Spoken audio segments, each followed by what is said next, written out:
Want to live longer and better? I'm Dr. Jess. I'm a physical therapist, and in this podcast, I bring you real, science-backed strategies from physical health providers, mental health providers, and nutrition experts, so you can build strength, protect your mind, and fuel your body for decades to come. Longevity starts here. Pain is something that is very common in this country and across the world. It affects, on a day-to-day basis, 1 in 4 people, and 1 in 12 individuals are actually affected in the mobility and their activities of daily living. So what this means is that 1 in 12 people at any point in time are not able to move like they want to move because of pain. That's incredible. And so when we're talking about in this podcast, longevity and movement and how great exercise is for you and barriers that we're covering this month, pain is a huge topic that needs to be uncovered a little bit more. There's more to pain than what I think we realize. And that's the point of the topic. So by the end of this episode, I want you to really understand that pain is much more complex than we realize. And it doesn't really have to be, in many cases, as limiting as it is. Absolutely. So with me today, I've got Sara Montgomery. She is a licensed mental health counselor. And so I love bringing in the mental health aspect into what we're talking about, because our mindset affects so much of how we actually look at any issue, whether it's pain or lifestyle change or goal setting or whatever it might be. So again, I'm going to say 1 in 12 people aren't moving on the day-to-day basis because of pain like they maybe want to or know they should be moving. And so why is pain so common? And I'm talking about musculoskeletal pain, not like organ-related pain, things like that. So musculoskeletal meaning pain that's coming from bones, ligaments, joints, soft tissue, muscle, things like that. So oftentimes we have musculoskeletal pain that persists or is chronic because the diagnosis and treatment plan is not yet figured out. So this is typically not something that you need to live with forever. I treat musculoskeletal pain all day long. I work with people that have been in pain for 30 seconds, all the way to people that have been in pain for decades. And many, many times the issue has been that the diagnostics have not been complete and the intervention plan is not robust enough for the individual, which is why the pain has persisted. And this is what we call chronic pain. And so I think you hear chronic pain. Right. Does that sound to you like it's curable? I don't know, Jess. It depends on the person that you're talking to and what their mindset is and what their attitude is like. It doesn't sound curable. No, it sounds depressing. Like, it sounds like something you're to live with forever. Yeah. It sounds like it's something that's not going to go away. Right. Or if it would, it's going to take a long time to go away. Or it would have by now, right? And this is something that I'm always working on mindset with my patients, that this can go away. And they're like, no, I have arthritis. Therefore, it's not going to go away. Like, right. But your arthritis is on the other side of the knee. It's on the medial joint line. And your pain is on the outside of the knee. Oh, right. So what if you had arthritis and a patellar tracking issue? Could you have both at the same time? You're like, yes. I'm like, exactly. So there are often times where we go to the doctor, we're in pain. Sarah's like, my knee hurts, right? She goes to primary care, orthopedic, whoever. They're like, oh, let's order an x-ray. I'm like, ooh, Sarah, you've got arthritis. And she's like, what? So may or may not prescribe PT, Right. Might kind of tell you, oh, you might want to lose weight. You might want to exercise more. You might want to, who knows, give you a couple things, take an anti-inflammatory, give you a shot, something like that.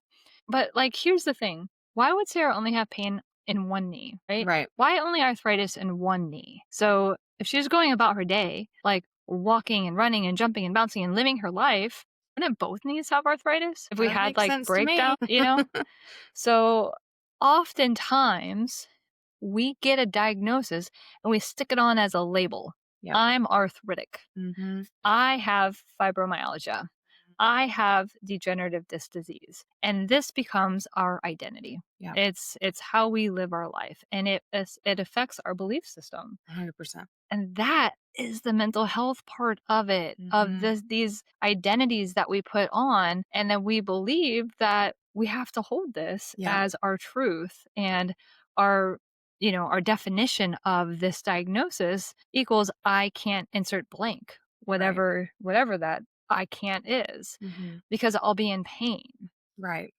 So so now that kind of goes into, well, why do these labels matter? Like, is it Mhm. garbage that you got diagnosed with arthritis? No, that's data, right? Mhm. Now we know, okay, well, like your joint line's already kind of collapsed on that side. So a couple things we want to be careful about here. So that data is really important data to know. Um, and at the same time, understanding the biomechanical chain and understanding why did that inside joint line break down so much Mhm. faster than the other side Yep. or so much faster than the other side of the joint line of the knee. Right. Why? Like, you didn't, like, just, like a lightning bolt strike inside of your knee and just, like, break it down, you know? So, that's the missing piece that I see in so many of my patients. An easy example to kind of I like to pick on knees because it's one of those common diagnoses, like, who doesn't have knee arthritis if you're, like, above 50? Like, "Oh, that's me," you know? And I'm like, "I don't care. Like, you're still gonna hit your goals." So unless it's really, really bad, and then yes, get a total knee replacement because it will change your life and you will be able to walk again and you won't be Right. suffering, which does happen. But if you're just like generalized knee ache, knee pain, so why only, let's say, the right side? Well, an example is that if your foot and ankle has a tendency to go a little too far in or a little too far out, that would be supination or pronation. I've got a bone that articulates with that. That's my shin bone. So if my foot goes in, my shin bone comes in. Well, what does my shin bone articulate with? My femur. What's in the middle? My knee. So the minute that my foot turns in too much, my knee is going to start to collapse inward and Mhm. I'm going to wear down the inside of my knee faster. So it doesn't matter how many shots you put in that knee. If you don't fix that ankle, it's just going to keep breaking down, you know? So you might need to put in an insert on that side. You need to strengthen your arch on that side.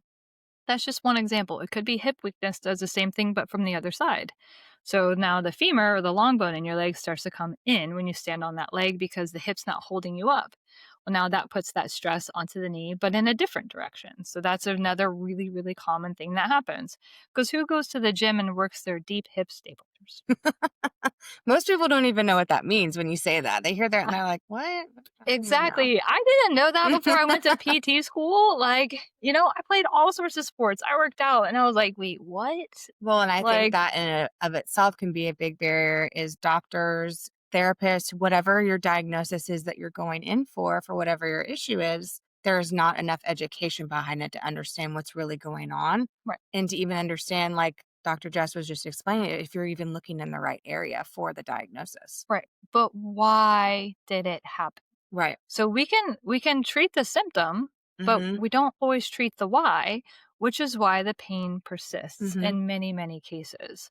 And so this is one thing that I really try and get people to understand is that if you don't know why this happened and nobody has explained that to you, I challenge you, go find somebody that can help you figure out why, whether Mhm. that's a good physician, a good orthopedic, a good physical therapist, a good chiropractor who understands orthopedics and extremities, especially, which would be legs and arms. So find somebody that can really explain, where did this come from? Why did it only happen on one side of my body? And if they can break that down and explain it to you versus just taking a picture and saying, oh, look, Mhm. it's just not enough to get you to the point where you're going to get the function that you want, which is being able to do what you want, whether you want Right. to walk, whether you want to travel, whether you want to be able to, like, get on and off of the floor with your kids, whether you want to chase them on the playground, whether you want to be a Mhm. coach. Like, it doesn't matter what your why is, it matters to you, which means it Correct. should matter to your provider. So that's like a huge, Yeah. huge thing that I see all the time. So please don't think that just because you have pain means that it has to persist. Right. It really doesn't always. There are things that are irreversible. That Mhm. does happen. And most of the time, that's not the case. Right. Like, it really isn't. I see people that have been, like, I've worked with many people that haven't been able to run for the last 20 years because they were told, like, you have knee pain, running's bad, don't run. And then It was just biomechanical issues, like length discrepancy, maybe pelvic torsion, some weakness in the hips, imbalances.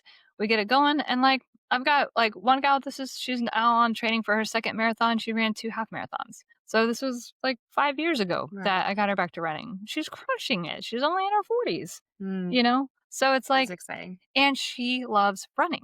So, like, I don't care what it is, if you love it, let's do it, Mhm. you know? So now let's think, what are other issues? Why else would persistent pain continue that would stop you from doing what you want to do in this active lifestyle thing that we try and strive for? This 150 minutes a week of activity that's going Right. to keep our heart healthy and prevent Alzheimer's and make Mhm. sure we don't die of a heart attack prematurely, things like that. Because we know movement means that our brain stays healthy, our heart stays healthy, Mm. our lungs stay healthy, our organs stay healthy, right? Our bones stay healthy. We don't get compression fractures in our bones. So if we know movement equals all of that gain, then there are barriers that are getting in the way. And Mm, so with pain being a huge one. So another thing that I see a lot, and I'm sure you do too, are the what we would call lifestyle factors. mm. And this is not a blame game, okay? It's not a blame game. What I mean by lifestyle factors are things that we are doing on a day-to-day basis that are contributing to keeping you in the pain cycle. Mm, And oftentimes they seem benign, right. and many times they're not.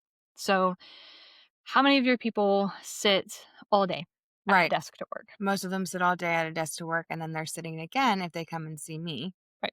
virtually. Mhm. They're still sitting at their desk or on the couch at home. It's still in a sitting position. Right. So, And then you sit to commute, mhm, you sit to eat dinner, you sit at the end of the day to kind of relax, watch a show, yes. right? If you have kids at their sports games or various events, you're sitting. Then you sit. Mhm. And so, and when they say sitting is the new smoking, the reason why, because legitimately that it is the new smoking, it is killing our bodies, is that our hips are in a flexed position when we sit. So they're in this 90-degree angle when we sit. We are sitting right now.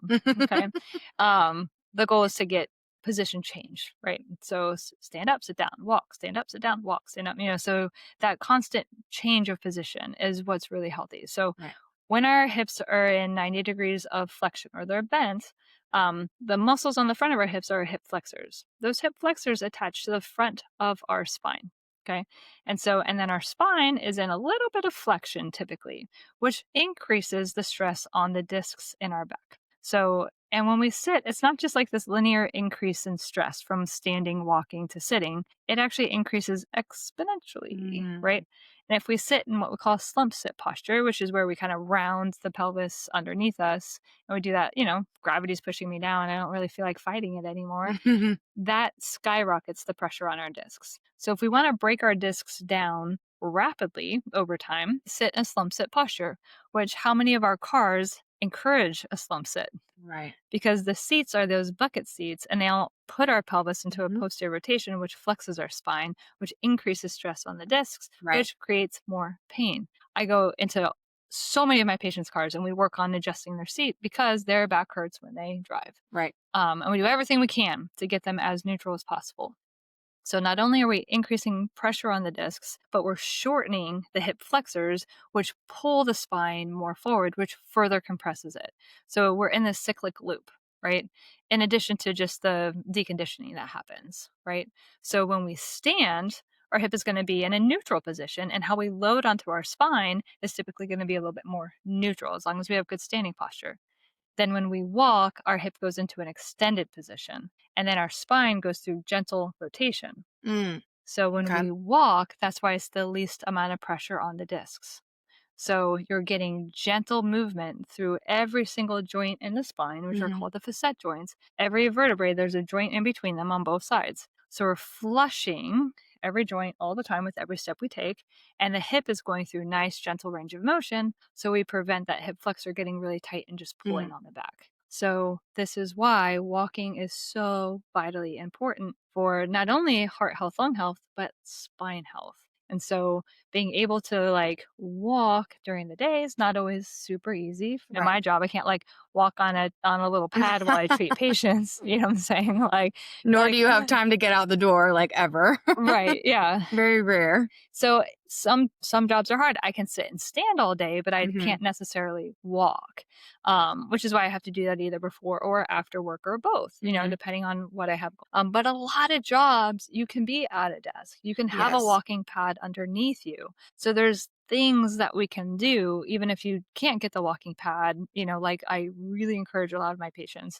You can do what I do, like even just a little bit in the morning and then a little bit later after you eat, do a little Or bit of even those walking. breaks. You have standing desks here for all Mhm. of your employees, and I know a lot of, offices have that now as well Well, I for have a you to be able standing to do, desk, yeah, so but they have the ones that literally stand all the way up. can lift up and down, like, as you're working throughout your day, so you're Yeah, not in that sedentary position all day long. yeah, and you're just So changing the position on the stress mhm, on our bodies. mhm, But that could be how we sleep. Like if we sleep in a really awkward position and then it's like creating pain. I feel fine. I wake up in the morning and I have a bunch of pain. right. So positionally, how you're sleeping could be part of it. What Yeah. does your pillow look like? What does you're sleeping like this and your wrists are curled up and then now your carpal tunnel is really worse in the morning. Well, yeah, that's because you were like this all night and your wrists were flexed It and was tucked so underneath you. comfy. It was, but now you don't wanna get up in the morning and, like, do any of your strengthening routines because your hands are zinging you, right? Mhm. So, it could be something ergonomic. This is all lifestyle. Like, and it seems benign. You mean how I sleep is making me Right. worse? And Yeah, I think the good thing to remember is that it seems benign. It's not. It's actually creating that change over time that then becomes that big change that often patients come in to see Dr. Jess for. But everything that she's talking about are small changes, yeah, right? They're just yeah, little things you have to shift. So even though it may seem like a big barrier, at the same time, this isn't a giant leap that you're having to take to make these changes to be able to allow your body to feel more comfortable and more like, let's just say, at home in itself versus in that chronic pain state. right. Because I know for sure, like, I've had one episode where my elbow, because of the mouse I was using, I was creating the website for the clinic, Mm. and I was, like, on the computer way more than I normally am, and my forearm was, like, Mhm. I mean, fire Yeah. was coming. I feel Oh that. my gosh, I was like, "Dang." Mhm. There was, like, no way I was gonna, like, go lift weights, like, You did all that for the oh day. my gosh, right? So it's like, there's times where I'm like, "I get it." Yeah. Like, "Don't touch my arm," Yeah, right, back So, away. yeah. So that was a lifestyle change that I had to Mhm. make. I changed my mouse to a vertical mouse, an ergonomic mouse, which helped tremendously. I treated my own elbow. I do know how to do these things. And then and then I got rid of it pretty quickly, but that I do have that knowledge, which is helpful. But that's the next thing that I want to Mm. cover is knowledge. Right. Is that we don't always have all of the knowledge to understand why something is happening, how Mhm. to diagnose this, what to do about it, and then to implement a plan that will work. And that's frustrating because now I'm a little bit dependent on other people around me, and that's why we live in a community, Yeah. right? I don't have all the mental health answers, which is why we've got Sarah here, Mhm. right? A lot of stuff I'm like, whoa, above my pay grade. Yeah, we got to go over here. Yeah. And it's okay to ask for help from Mhm. people around you. 100%. Does somebody else have you experienced this before? Did something help you? Like, get some word of mouth. Like, is there a provider that you can recommend me to, or whatever it might be? Yeah. But just because one or two individuals, providers typically is what I'm referring to, haven't been able to help you, Right. doesn't mean you can't be helped. Yes, and I'm Yeah. gonna speak in kind of side note on the mental health side. I tell my clients all the time, if you don't like what I'm doing, please tell me. If you don't think this is working, if you want to try out another therapist because you think it's going to work better for you, please do so. You only have one life. Let's live it to our best and our fullest and our healthiest. So, in the same respect, Dr. Jess and I have talked about before, if they don't want to come see her, it's okay. Yeah. She is the best at what she does, And but like, we get it. We want them to be we want our patients to be comfortable and absolutely. to see the results that they're looking for whatever their goal is. Right. And it's not personal. Right. So like if someone comes to me and they're like, my expectation is X, Y, and Z, and you're not meeting that expectation, I'm like, 100%. I will tell you from my point of view, here's Mhm, what I can do. mhm. That might be faster than what I can do from a physiologic basis. You might be asking for more time than I have available, right? Yeah. You might need a time of day that I don't have available. I can't Mhm. meet that expectation, and that's okay, Yep, right? You found a clinic down the street that can meet these. I really hope you feel better. yep. No feelings are hurt. Like I just want you to feel better. Mhm. So it's okay to like look around and find somebody that you jive with that gets you that can then help you get to where you Right. want to go.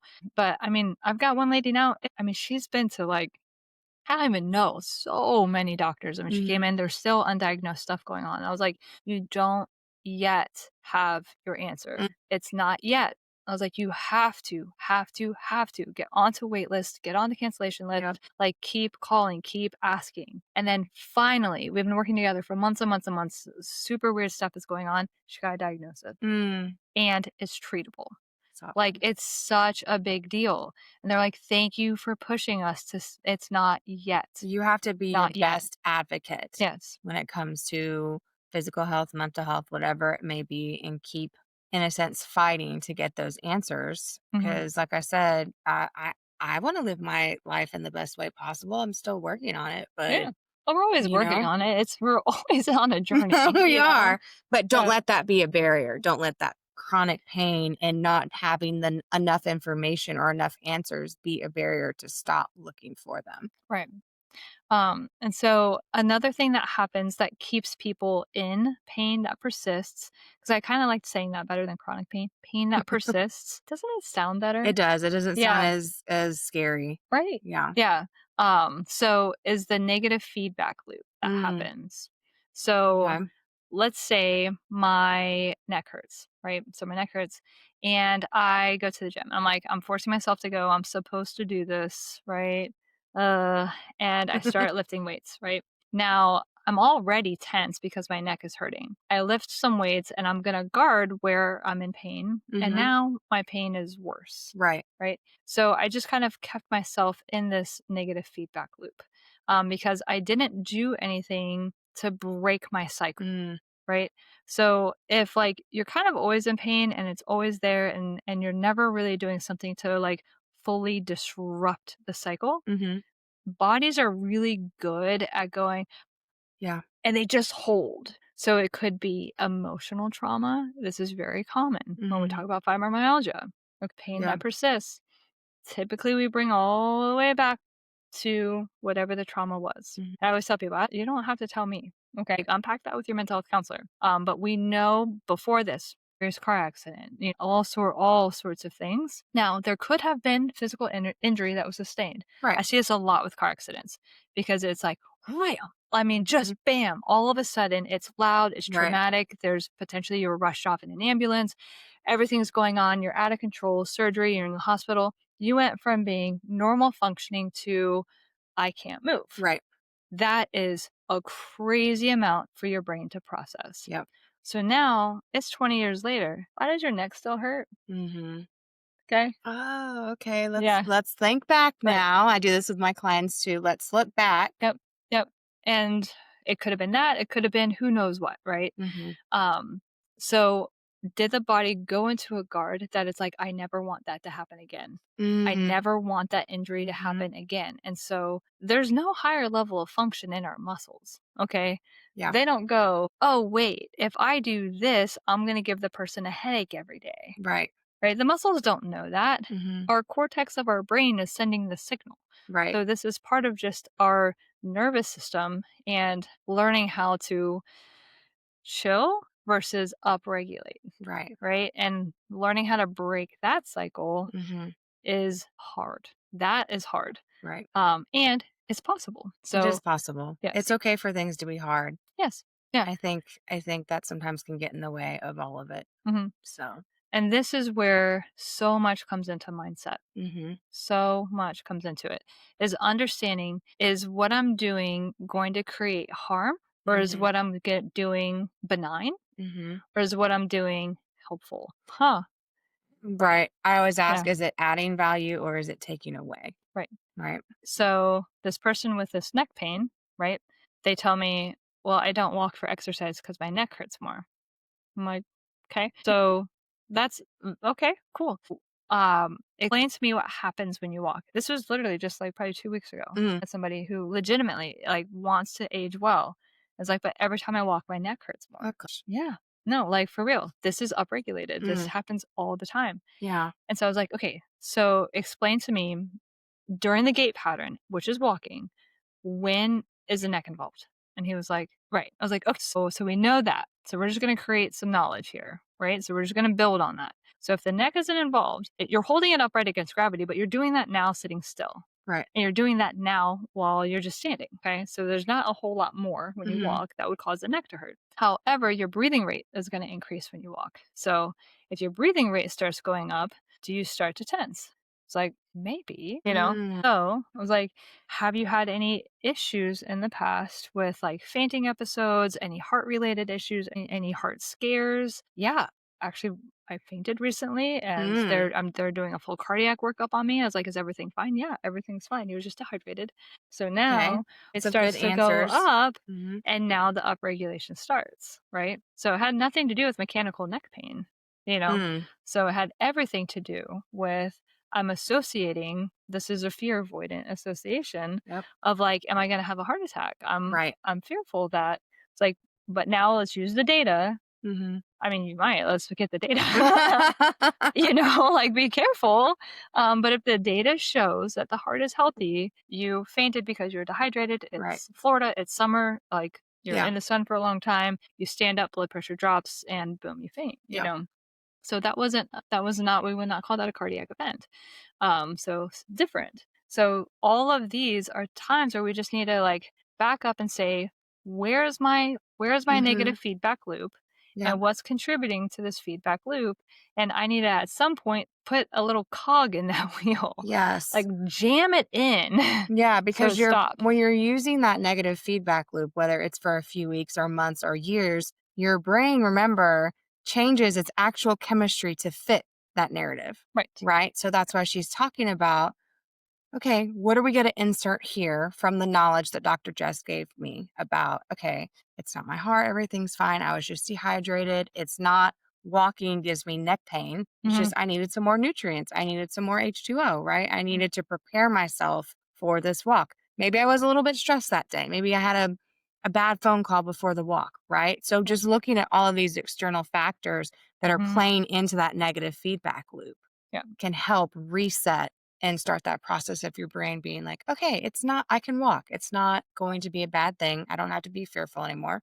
No. Just need to carry my bottle of water and probably learn how to breathe. Right, exactly. And just understanding why is it happening, Hmm. and then making a plan for it. Like shove something into that wheel so it stops, keeping itself going. Yep. And so we all have negative feedback loops, by the way. Hmm. Like, Yes. and it's so much of it's mental. It affects our stress levels. It affects our movement. It affects our pain.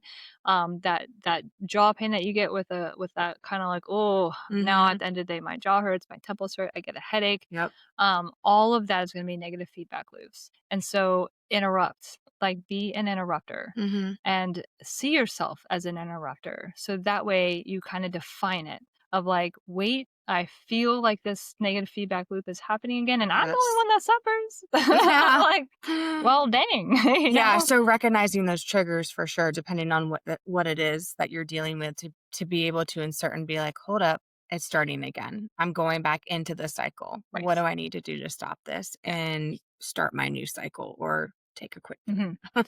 Because oftentimes what happens is once it starts again, we go into avoidance. Yep. Right?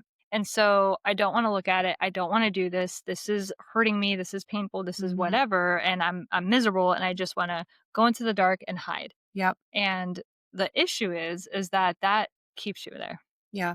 right? So if you're trying to do something to help with your pain and you run away and hide from it, it never went away. Mm-mm. It's still there, Right. right? Avoidance does not do anything. Nope. Nope. You made no progress by doing that. No. And so this happens many times when people get started with exercise, Hmm. right? And movements of I start people from ground zero all the time. Right. All the time I hear, I can't do X because it will hurt my back. Mhm. That is a definition in the brain, right? And that will keep you in that negative feedback loop. Yep. So if you're doing a bridge, so you lie on your back, you squeeze your glutes, and you lift your pelvis up from the table, is there anything that could cause harm to your spine by doing that? Harm. Physiologically, you cannot. Mhm. Okay, you cannot. Now, can you fire muscles in your back while you're trying to do a hip extension exercise and create pain in those muscles because they're trying to do something that they physically cannot do? Mhm. Lumbar muscles don't cross the hip, so they can't create hip extension. So if they're trying to help you complete a bridge, that's a motor control problem. Right. That's not anything that will cause harm. And so, whenever you're getting started with exercise, or if you're trying to progress with exercise and you're having a hard time with getting out of a negative feedback loop or feeling like something's going to create harm, really try and think, could this create harm? Mhm. So, if you have a barbell with 150 pounds right here on your neck, okay, and you try and do some squats and you already have degenerative disc disease in your neck, could that cause harm? Well, yeah, Yep. it actually could. And with your neck like that too. Yeah, see what I mean? Like that Your whole form. could cause harm. Yes. So really trying to understand, could this hurt me? Could it not? Mhm. So that's where you want to make sure, like, wait a minute, this doesn't make sense. This can't hurt me, Yeah, like, take it back. Take the power back. absolutely. Then you'll start to see the difference with how movement is actually medicine. Rest does not cure musculoskeletal pain. Movement is medicine. So anytime we have some sort of muscular imbalance or something is going on, we need to fill in the gaps. If you are just getting back into, you had an ankle sprain and you're getting back into running, if you wait to like start dynamic activity until you're in 0 out of 10 pain, you're going to be so delayed. You're right. Like, if I have a resting ache at a 1 or 2 out of 10, and I do some dynamic warm ups and some dynamic activities, and I end, and my ankle is a 2 out of 10, it didn't hurt it, right? I was 2 out of 10 to start, I'm 2 out of 10 to end. I didn't increase it. So I'm good to go. So I can progressively load even while I'm healing. But as long as I don't do a 2 to 3 to 4 to 5 to 6, and now I'm all sudden 6 out of 10, that's telling me my tissue's not ready for that activity yet. Mhm. But if I stay at a 2 out of 10, well, heaven forbid I end at a 0 out of 10 Yeah. because the movement actually helped me. Mhm. So we don't wait until we're 0 out of 10 to move. So there's really important things with movement that actually helps with healing. Yep. And so whether it's backs, ankles, knees, hips, necks, it doesn't matter. Movement is medicine. And movement is longevity. Mhm. It's both. So the moral of the story is pain is a barrier to movement. Okay. Mhm. Mentally, mostly. Yeah, I was Like, just about to say, yeah, mentally mostly we get in yes, our own way, yes, when we think chronic pain, yes, and then just pain in general. It's like the wincing, the thing, are we getting hurt again? Like anything that we do, it just completely cuts off. Nope, nope, not even gonna attempt that. right. And that's where we modify. Mhm. We find what we can do versus focusing on what we can't do. I love that. So, and I have to like, shoot, if I've had a headache all day, Lord, do I feel like going for a run? Not really. Or if I wake up with a headache, I do not feel like going for a run. But 9 times out of 10, the headache's gone by the time I'm done. Yeah. I can So, tell you any of the times I've avoided going to the gym and then I went anyway, I have never regretted it. right. No matter what state that I'm in, whether I'm in pain, whether I'm in a mood mentally. There was one time where my trainer was like, "You scheduled and canceled 3 different times within 30 minutes." I said, "I know. I know." And then I just gave up and it wouldn't let me anymore. So I'm here. I'm here. Yeah. They're like, "Okay, we're glad you're here. You're Yeah. glad you're here. Just go ahead and do it." Right. Um, Yeah. which I was battling with my own negative feedback loop. I was battling with my own barrier of being in a car accident, not being able to do deadlifts like I used to want to do, Hmm. and having to do lighter weight. But you know what? I just had to suck it up and realize I'm still working out. I'm Right. still getting the job done. I'm Yep. still here moving my Hmm. body, my muscles, my other parts of my body that I can take care of, even if I'm not able to still lift that heavy weight on my deadlift. Yeah. So, Which is okay. A little bit of something is better than a whole lot of yep. nothing. And you're going to get there a lot faster by starting. Yes. So you got to start slow Hmm. and it'll build. It will. And you don't have to reach goal 10 when you're starting at 0 or 1. Yeah. So set the expectation of I'm okay with 1 or 2 out of 10 as Mhm. far as my intensity. That's okay. Like when I was postpartum, Right. mm, it wasn't a wog, and it wasn't well, no, it wasn't a jog, it wasn't a walk. I called it a wog, okay? And it wasn't pretty. It wasn't, and I was just like, "Don't look at me," right? 'Cause I was just, like, kinda shuffling, huh, huh, huh, huh, Mm, I didn't feel good about myself. I felt sloppy, I felt fat, I felt not good, I just felt like, "Ugh, I'm weak?"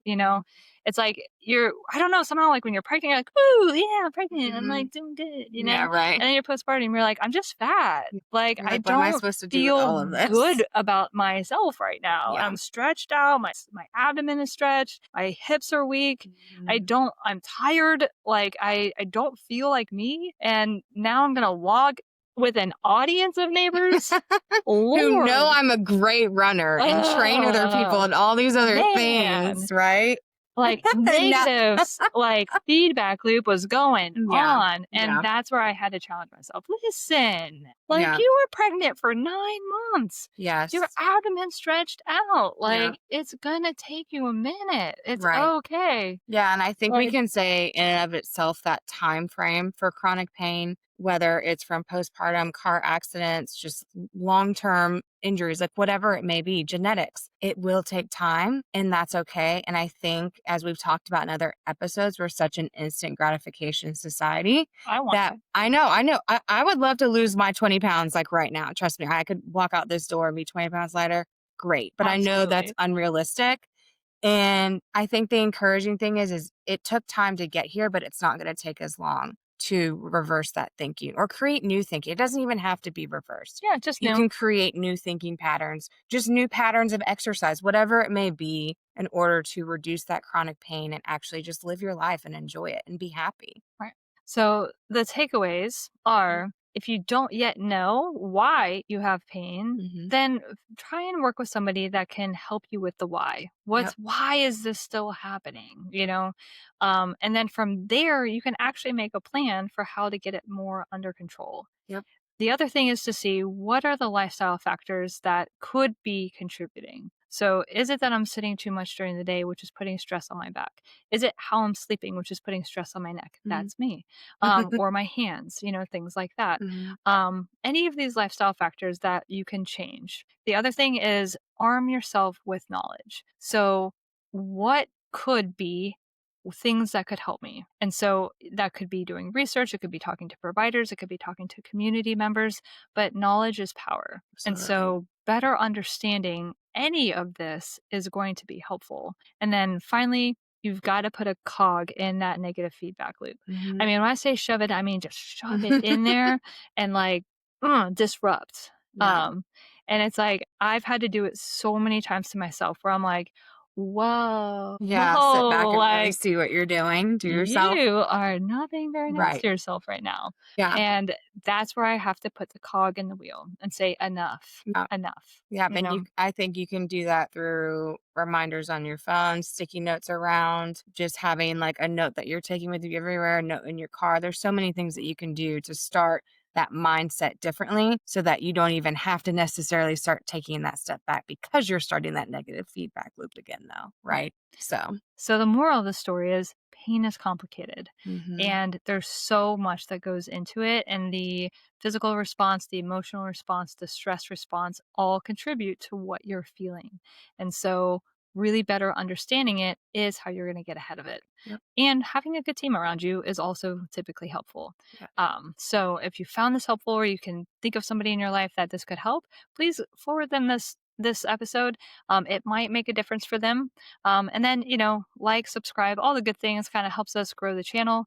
And stay tuned for next week. We've got more talks about berries.